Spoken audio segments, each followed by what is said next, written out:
So you want to turn your Coke Lockup into a solo cash printing machine in GTA Online in 2026? Cool, let's cut the fluff and get right into it. And if any of this helps you out, do me a solid and drop a like, it really does help. Alright, let's roll. First up, where should you set up shop? Easy answer, Alamo Sea. It's the cheapest Coke Lockup location and honestly the best bang for your buck. Why pay $1.85 million for Morningwood just to look fancy when Alamo Sea costs half that and works exactly the same? Location doesn't affect your product or profits at all, only your convenience. And Alamo Sea is pretty convenient. It's smack in the desert, near other MC businesses and the best meth lab spot. This means shorter drives if you're chaining multiple sales. Plus, if your lockup is out in Blaine County, most of your sale missions will take you into the city where drop-off points are closer together. Translation, easier deliveries for you. So save your money, grab the Alamo City lockup and use those extra funds on what really matters, upgrades. If you've already bought a different location, don't worry, it's not game breaking, but for any newcomers, Alamo City is a no-brainer. Now, before you even start cooking that nose candy, upgrade your damn business. I can't stress this enough. Head to your lockup's laptop and buy the equipment upgrade and staff upgrade as soon as possible. Yes, it's a big upfront investment, around $1.3 million total, but those two upgrades double your product value and cut production time nearly in half. With both upgrades, a full batch of Coke products will sell for roughly $500,000, about $525,000 on a full bar sale to Los Santos. Without upgrades, you'd be making peanuts in comparison. So do it. If you can't afford them yet, run some heists, do some Kai Perico, whatever it takes, then upgrade. Just thank me later. Look, security doesn't increase your profits or speed, it only reduces the chance of raids. It's nice to have, but not required. Raids are relatively rare if you manage your businesses smartly. If you have cash to burn, sure, buy security for peace of mind. But if you're on a tight budget, you can skip it early on. Just know the risk. Without security, if you let your product pile up too long while you're actively president, you might get a surprise visit from LSPD.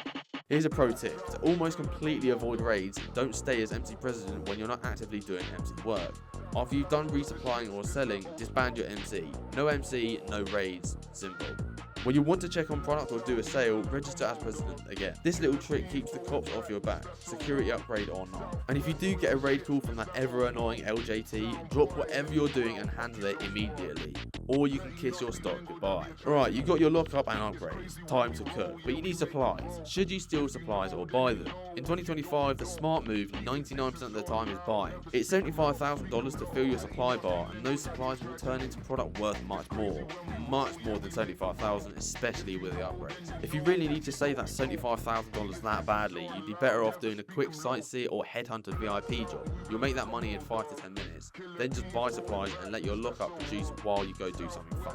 Trust me, the opportunity cost of running multiple boring supply missions is not worth it. Just buy the supplies, let the product cook passively, and use your free time to grind something else concurrently. By the time you come back, your Coke stock will be nicely fattened up. One supply purchase will take some time to turn into product. Expect a few hours of real time for the lockup to fill up completely. Fully upgraded, it will be around 5 to 6 hours for max stock.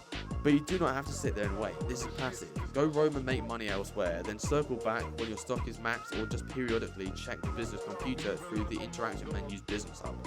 Now for the payoff, selling that product. As a solo player, your main concern is delivery vehicles. You don't want to be stuck with 3 separate delivery vehicles you can't handle alone. The good news is Rockstar has made biker sales much more solo friendly over time. They extended the delivery timers and they removed the worst sale mission.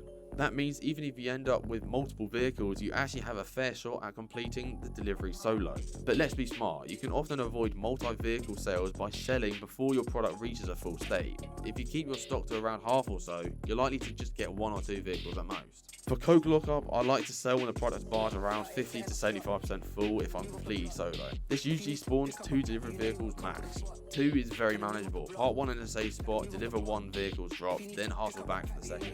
That said, if you do let it max out to full stock, you might trigger 3 delivery vehicles. Can it be done solo? Yes, now it can, but it will be tight and you'll need to move quick.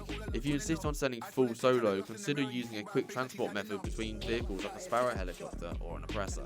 Also, always choose the farthest drop option for maximum payout.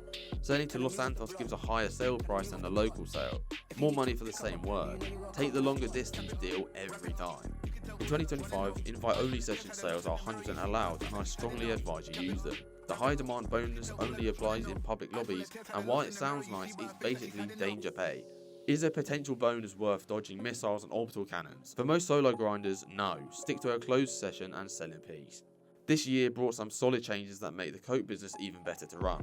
The removal of post-op vans alone is huge. Rockstar also introduced invite-only business sales, meaning you can run your entire MC empire solo without touching public lobbies.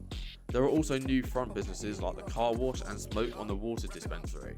These act as legit fronts and provide bonus perks to other illegal operations. Unfortunately, there's no specific buff for the Coke Lockup yet, but they're still worth knowing about if you're expanding. One more improvement worth mentioning is the increased delay before your blip appears during cell missions in public lobbies. You now get a short head start before every other player can see you.